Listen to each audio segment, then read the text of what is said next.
Announcement గత కొన్ని వారాల నుండి లాస్ట్ వీక్లో చాలామంది అడుగుతూ ఉన్నారు. You been asking more and more. ఏంటది చెప్పండి?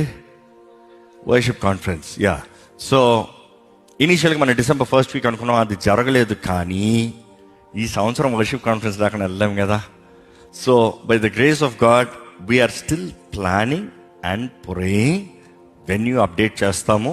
కానీ December 28, 29, 30, 31, 4 days we're going to have December worship conference.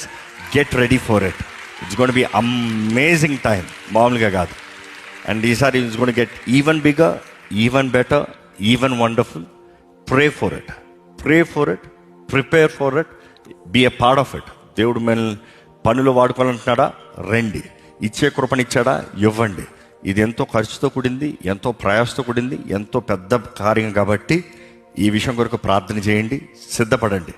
And దేవుని రాజ్య మహిమార్థమై ఈ కార్యం జరగాలని ప్రార్థన చేయండి. అనేక మంది ఆయన రాజ్యంలో చేరినట్లుగా ఈ కార్యం ఉంది. ఇప్పటి వరకు ఎంతోమంది ఆయన రాజ్యంలో చేరినట్లుగా. సో ఈ వర్షిప్ కాన్ఫరెన్స్ కూడా ఇంకా గొప్ప రీతిగా న్యూ ఇయర్కి ట్రాన్సిషన్ అట్లే ఒకే రీతిగా 31st night is gonna be continuation of the last day of worship conference. కాబట్టి it's gonna be wonderful time, wonderful service.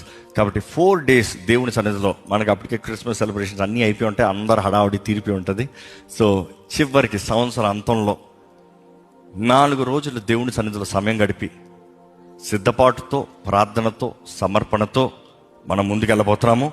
కాబట్టి దీని విషయం ప్రార్థన చేయండి.